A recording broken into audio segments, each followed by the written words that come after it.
Paperwork requires paperwork, written by Paggy UK. When the humans were first invited to join the Galactic Union, there was a lot of optimism. Humans, fresh off a century of not killing each other and solving most of their own nonsense, showed up to the first interstellar conference, wearing clean suits, bright smiles, and offering a variety of human cuisine, foremost of which were cookies. They literally brought chocolate chip cookies to a trade conference made from actual chocolate. They were a hit for 17 minutes. And then the humans were fined for distribution of mood-altering substances without a license. Apparently, chocolate was considered a Class II recreational narcotic on 12 member worlds. That was strike one. But humanity just shrugged and took it in their stride. A cultural misunderstanding, no big deal. Then humanity went one step too far for the Union's bureaucrats. After the Glor tax kindly shipped the food and medical supplies to a struggling human colony, the humans, in gratitude for the lives saved, designed and built a planetary transport system for the people of the Glor tax Hellworld. It was a marvel of engineering. It used clean energy, cost absolutely nothing to the locals, and most amazingly of all, were a transportation system. It ran on time. That outrage was instant and hate-filled. The Union Bureau of Interplanetary Transit and Cargo Haulage Express Services, you bitches, immediately filed a cease and desist order, issued a formal complaint, and banned all passenger and haulage services from operating within human space. You failed to submit Form Q441-C in triplicate, droned on the monotone voice of the gelatinous supervisor at the disciplinary hearing. And you ignored the 37-cycle waiting period for new transport system implementations. But it works, and it was a gift, said the human ambassador, stunned. And the people love it. That is irrelevant. You have disrupted the established bureaucratic doctrine, and your inefficiency to follow the bureaucratic processes has caused great distress to the Galactic Union's equilibrium. Rublip retorted, his voice full of smugness only a lifetime of working in governmental services can bring. That was strike two. Then came the medpods. Humanity, in a moment of genius, developed a compact, self-cleaning, AI-assisted medpods that could diagnose and treat over 2 million known ailments and conditions in under a minute. It was truly revolutionary. They deployed them across all of their colonies and offered them free of charge to all races in a gesture of magnanimous generosity. They were immediately sued. The Intergalactic Doctors, Innovative Operations and Therapeutic Sciences Guild, idiots, accused humanity of unauthorized healing, price deflation, and the horrendous crime of not filling out licensing addendum Zeta 9. You're actively curing diseases, snarled the guild's crab-like chair, Dr. Clack, without charging clients. Ignoring the suffering quotas, we have protocols that you have completely ignored. At this point, he was completely apoplectic. It was at this point humanity, struggling to understand how anything worked, had had enough, and were getting more annoyed with its bureaucratic nonsense by the second. So they decided to stop caring or asking permission. They built gravity stabilizers for a planet in tectonic chaos that threatened to destroy the local population. They offered free education for all races on their colonies, not just their own. They even provided clean water to the species that had been showering in mud for centuries due to their planning permissions applications being rejected for not being completely correct. It seems someone missed a full stop and did not submit it in triplicate. When the warlike Krillax threatened a minor species with annihilation, the Union's response was to form committees, discussing at length the possibility of creating inquiries to create subcommittees to investigate the best course of action the Galactic Union should take. And when the Krillax war drone fleet finally left anchor, humanity responded by hacking the Krillax war drones and made them play Never Gonna Give You Up on repeat until the Krillax surrendered. They then sent the entire fleet of drones into the nearest star. The Krillax Supreme Warlord was indignant. "This is dishonorable," he screamed at the human ambassador. The human ambassador shrugged. "You got rickrolled, bitch. War's over. Next time don't pick on our mates." Then came the trade negotiations. The Union had strict systems in place. Requests went through 17 layers of bureaucracy and were scrutinized, stamped, requested in triplicate, and generally took 6 months to process each, if there were no mistakes, and the clerks weren't having a bad decade.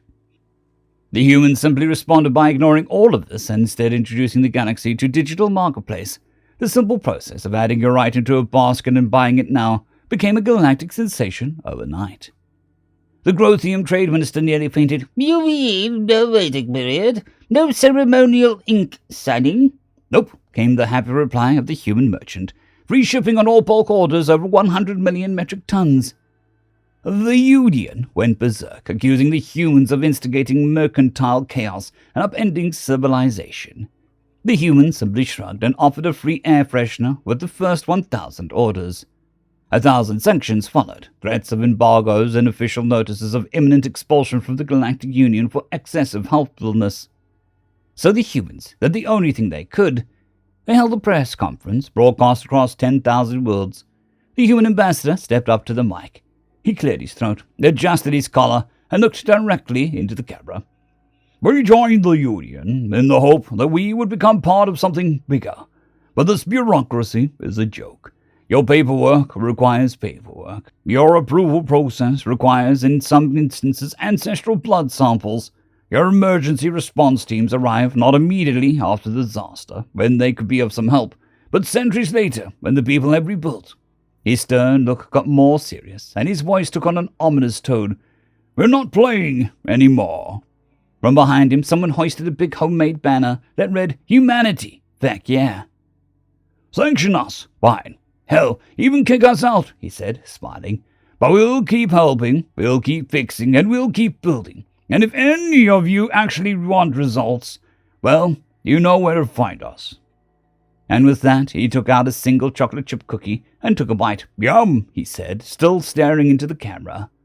The feed then cut. With that, humanity was kicked down to the Galactic Union for a week.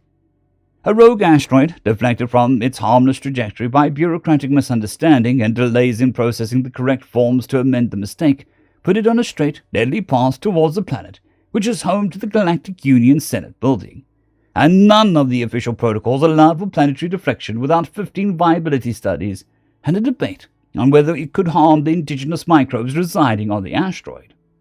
The humans, already en route with the tug fleet, just did it. No paperwork, no permission, and no explanation.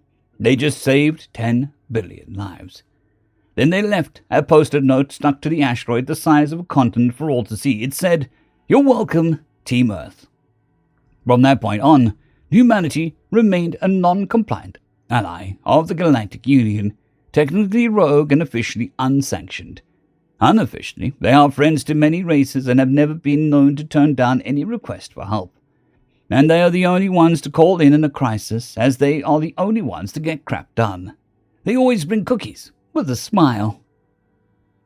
End of story number 2.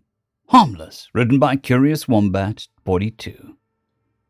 We only noticed the humans after they blew up most of their solar system. Sure, they'd been catalogued by some imperial prospecting vessel far in the past, but the star cluster they originated from was sparse in resources, far from major trade routes, and filled with worthless debris that made space travel slow, costly, and inefficient.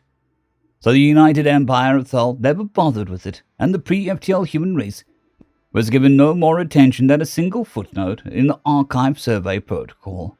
Harmless. Once our military intelligence noticed a massive energy spike in the Sol system, they can only be described as an attempt to violate every fusion-based work and safety law. It was deemed necessary to send an official imperial delegate to establish first contact and bring them into the fold. Negotiations were short. In exchange for the tech necessary to evacuate their now broken home and travel the stars, they became the newest semi-integrated vassal race of the hegemony. Not that they offered much of value, really. They weren't especially strong or smart. Their technology was basic and aesthetically unpleasing. But overall, they were exactly what the archive said they were. Harmless.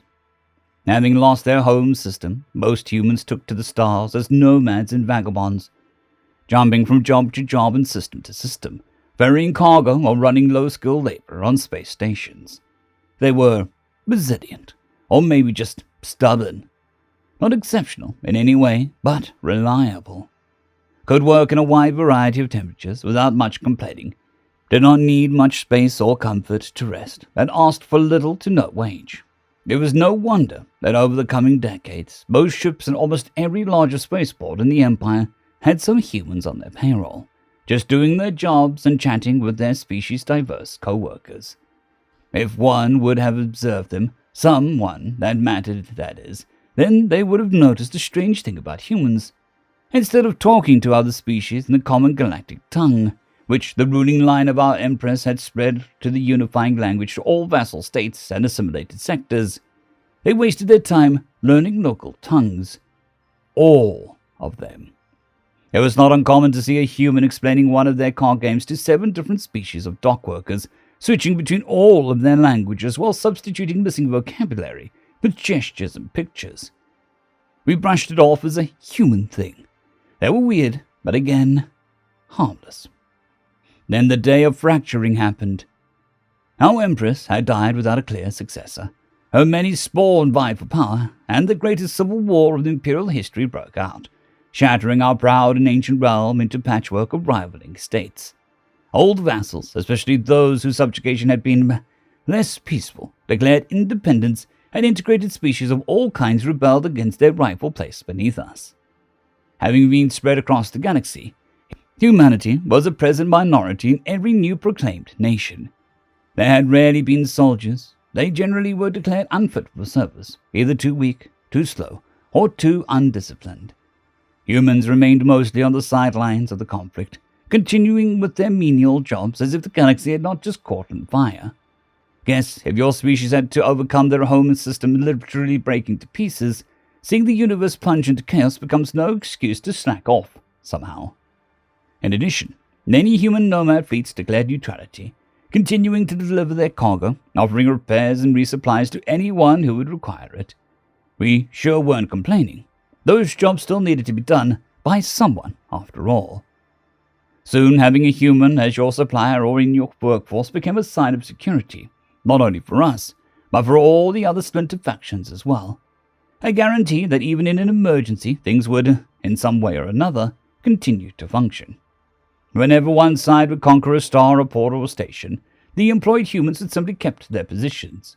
They knew the daily routine, they were reliable, and above all, harmless. A century of war, broken bonds, and belligerence was followed by a shaky peace treaty. Borders remained either closed or heavily controlled. Trade between nations came to a near stop. This, combined with the fact that most sectioner states began to purge the use of the common galactic tongue, which they saw as a symbol of oppression, led to the age of isolation. Even if the different empires wanted to talk and trade with each other, which was seldom enough, the number of people who could talk to the other species were near zero. Well, besides the humans. Having lived amongst a myriad of different species and cultures while maintaining a common network between each other brought them to the point where they were the only ones with both the linguistic skills as well as the social skills to maintain any kind of exchange between nations. Any attempt at trade or diplomacy attempted by a side that had any significant power could mean nothing but deceit or mockery. But trade with the human, that was okay. They were harmless. Everyone knew it. And because everyone knew that they were harmless, everyone employed them as traders and as messengers and as translators, as well as their diplomats. And sometimes, when I look out into the void of space and into the vastness that once was our glorious empire, I feel like it still exists somehow, holding power over the entire galaxy. But it is no longer us who are in charge. End of story. I would like to thank our T5 members and patrons, Casper Arnholtz, John Creighton, Vidmori, 050, Dragzoon WRE, and Elijah Silvercross. Thank you very much.